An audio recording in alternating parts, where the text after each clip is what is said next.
temos uma reportagem especial contando sobre a primeira revolução liderada por escravizados na América. Tratando-se de um marco na luta por liberdade e independência, temos a Revolução Haitiana. O que hoje nós conhecemos como Haiti já foi uma colônia de exploração do Império Espanhol, conhecida como São Domingos. A colônia de São Domingos tinha então sua economia baseada em dois pilares: a grande e rica plantação de cana-de-açúcar e o tráfico de escravos. Os espanhóis haviam dizimado a população nativa e então, com a necessidade de mão de obra para a agricultura, começou o tráfico de escravos vindos da África. Em 1697, a França tomou o território do atual Haiti. Com isso, anos depois, em 1789, os ideais da Revolução Francesa começaram a se difundir pelo mundo e, consequentemente, chegaram à colônia de São Domingos. Com a disseminação das ideias de liberdade, igualdade e fraternidade, durante o período da Revolução Francesa, então, foi abolida a escravidão. A notícia logo chegou em São Domingos, e em 1791 tiveram diversos levantes de escravos pela ilha, surgindo e explodindo rebeliões pela adesão de escravos no movimento revolucionário de forma massiva. Um dos nomes mais emblemáticos desse movimento foi Toussaint Louverture, ex-escravo que se tornou líder militar e político. Ele organizou a resistência contra os franceses, enfrentando até o poderoso exército de Napoleão Bonaparte. Mesmo após a captura e morte de Toussaint, os revolucionários seguiram firmes. E em 1º de janeiro de 1804, após derrotar definitivamente os franceses, o Haiti se declarou independente, tornando-se a primeira república negra do mundo e o primeiro país das Américas a abolir a escravidão. Sob a liderança, então, de Jean-Jacques Dessalines, o novo país passou a se chamar Haiti, nome indígena que significa terra montanhosa. O povo haitiano mostrou ao mundo que a liberdade conquistada com o sangue deve ser defendida com coragem e determinação. Com vocês, cenas de reportagens gravadas durante o período da batalha pré-revolução do Haiti com personagens importantes e marcantes da época. Eu sou Dutch Bookman. Nasci na Jamaica e fui escravizado. Mais tarde fui levado para a colônia de São Domingo. Era sacerdote do voodoo, a nossa fé africana, que nos dava força e esperança. Com ela encontrei um segredo com outros irmãos e irmãs escravizados também. A gente começou a sonhar com a liberdade, no dia 14 de agosto de 1791. Liderei uma cerimônia em Bois Caiamã naquela noite. Disse: ó Deus dos brancos, ordena o crime. Nossos deuses nos pedem vingança. Eles conduzirão os nossos braços e nos darão assistência. Quebrem a imagem do Deus dos brancos, que tem sede das nossas lágrimas. Escutemos em nós mesmos o chamado de liberdade. E o povo ouviu. Aquela reunião foi o início da nossa revolução. Uma semana depois, em 22 de agosto, o nosso povo se levantou. Queimamos plantações, enfrentamos os senhores e lutamos pela nossa liberdade. Fui um dos líderes dessa revolta. Era só o começo, mas o fogo da libertação já tinha sido aceso. Em 1791, Boukman foi morto pelos franceses. Sua cabeça foi cortada e exibida em público no mesmo lugar em que queimaram Macandal, outro revolucionário. Isso foi feito para assustar os revoltosos, porém não funcionou. A luta continuou e outros líderes como Toussaint Louverture seguiram com a revolução. Mesmo tendo morrido no começo da revolta, Dutch Boukman é lembrado até hoje como um símbolo da coragem e da luta do povo negro contra a escravidão. Ele ajudou a dar o primeiro passo para a criação do Haiti livre. Eu sou Henry Christopher e um dia eu fui escravo. Eu conheci a dor das correntes e o gosto amargo da submissão. Fui levado ainda muito jovem para São Domingo.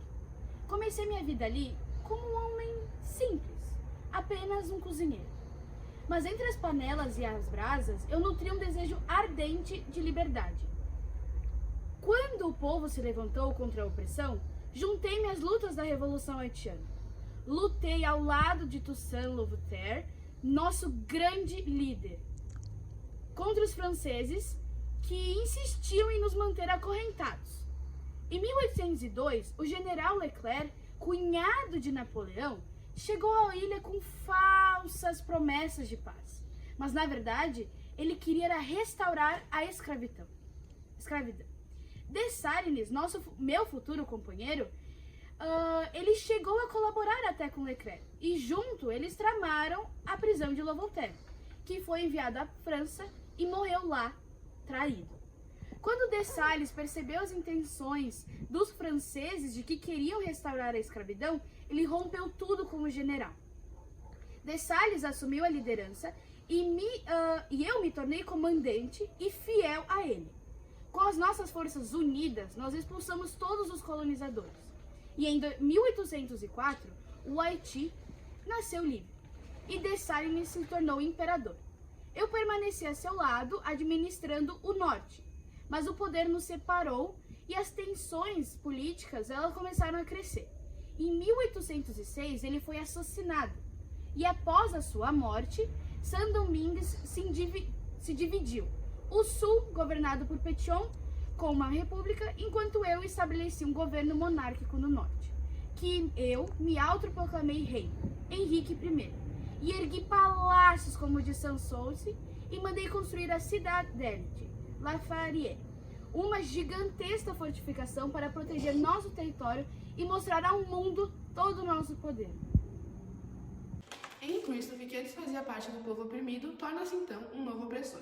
Seu governo é marcado pela grandiosidade e pelo autoritarismo. Ele constrói palácios suntuosos como o Palácio de Sanssouci e ordena a construção da Citadela La Ferrière, uma imensa fortaleza militar no alto das montanhas. Tudo isso através do trabalho forçado da população negra, que recém havia conquistado sua liberdade.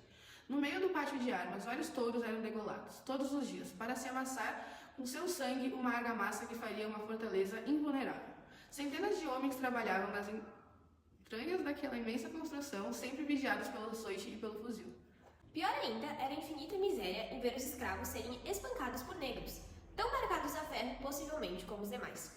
A construção da Citadela La Ferrière durou mais de 12 anos, e todas as tentativas de protesto haviam sido caladas com sangue.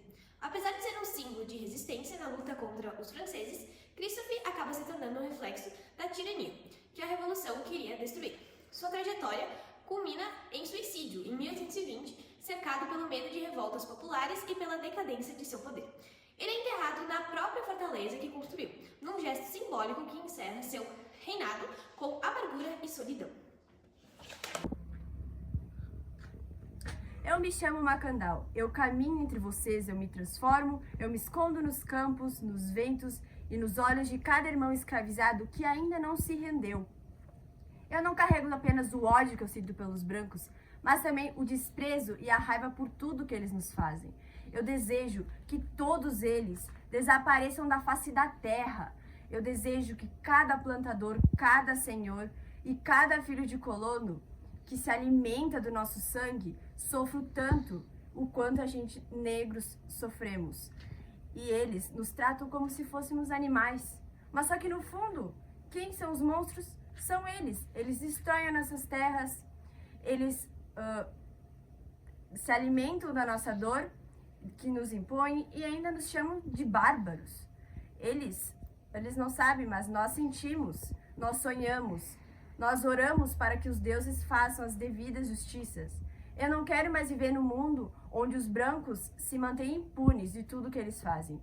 Eu quero ver eles cair, como caem os bois envenenados nas plantações.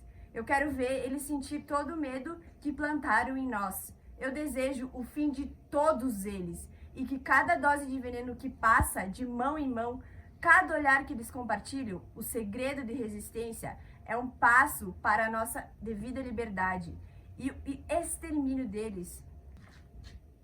Eles acham que me mataram, que me queimaram, mas o fogo não me destruiu.